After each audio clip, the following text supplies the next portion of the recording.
Well, Japan, as we know, is the only country to have suffered nuclear bombardment at the end of the Second World War. Now, that country is often a focus of at least the target of North Korea's rhetorical wrath. But analysts say the debate over whether Tokyo should develop its own nuclear weapons capabilities may now be moving into the political mainstream.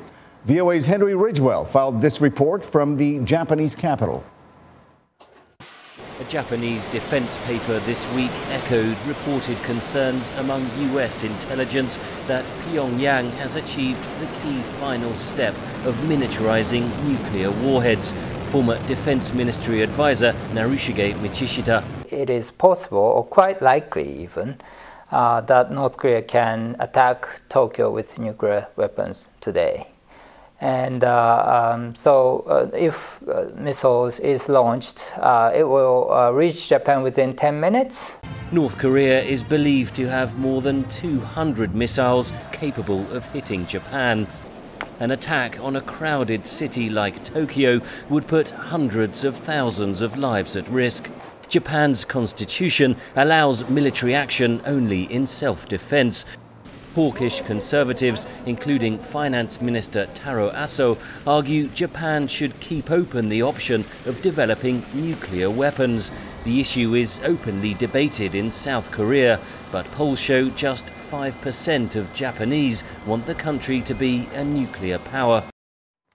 So, is fire the only way to fight fire? Well, joining us now to look at options for South Korea and the United States, we are joined here in Washington by VOA Korean Service Chief Dong-Hyuk and by VOA Senior Investigative Reporter Jeffrey Young. I thank you both for joining us.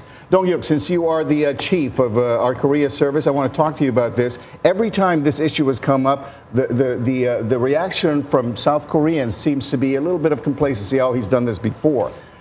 Does this escalating war of words change that calculus a little bit?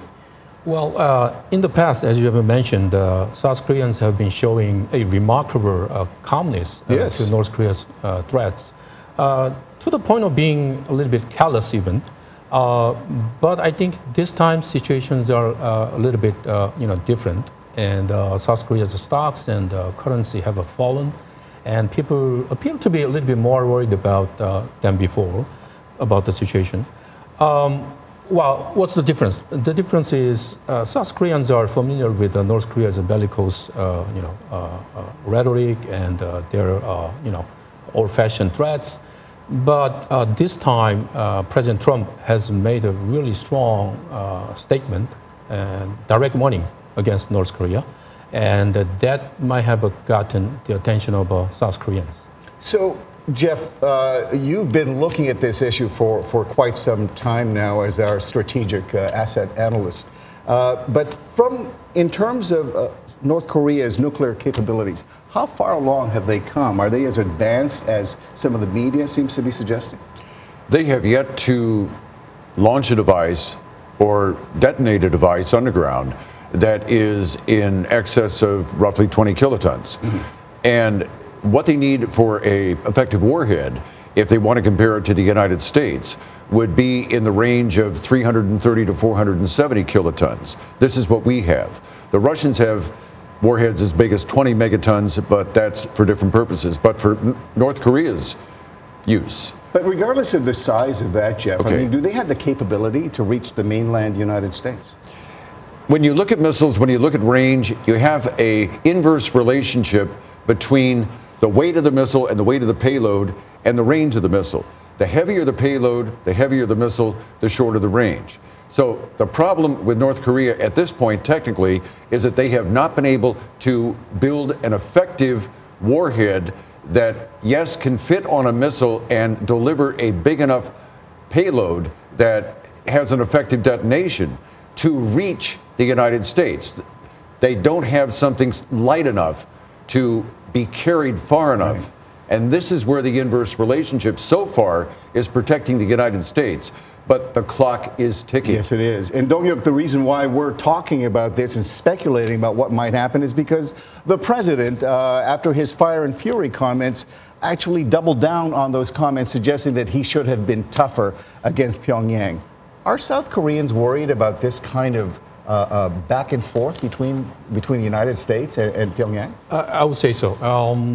If you go back to what happened in April, when President Trump met with President Xi Jinping of China, President Trump ordered the airstrikes on Syria, which made huge news in South Korea, which has rattled the South Korean market at the time.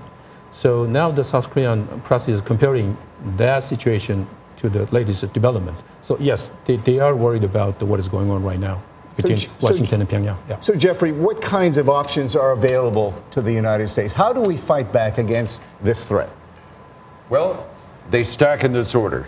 The first one is a preemptive pad attack. In other words, the United States destroys the missiles on the pad before the missiles are launched.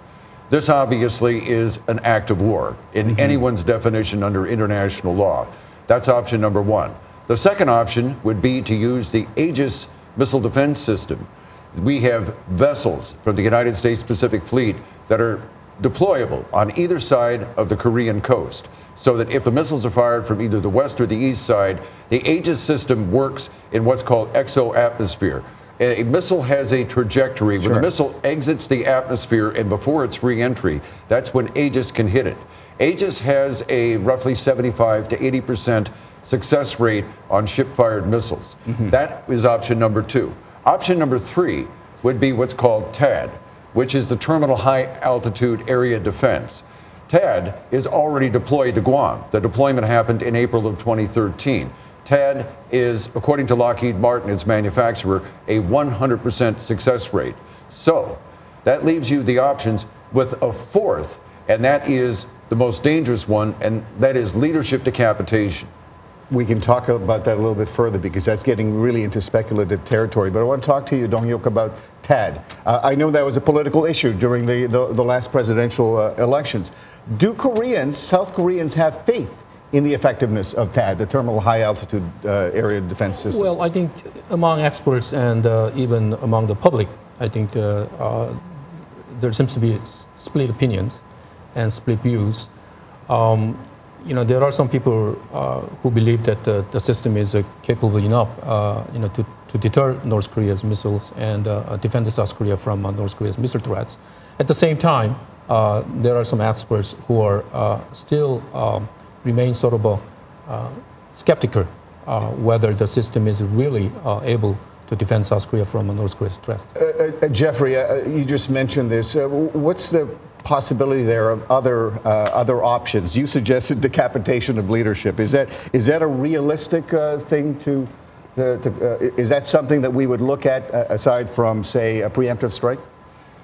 When we did endless games theory in the Cold War between the United States and the Soviet Union, we looked at leadership decapitation. In fact, we even did some research into what it would take to be able to take out leadership bunkers and remove the leadership of an adversary. The problem with this, and this is very important for people to consider, you have to have someone to turn off the war.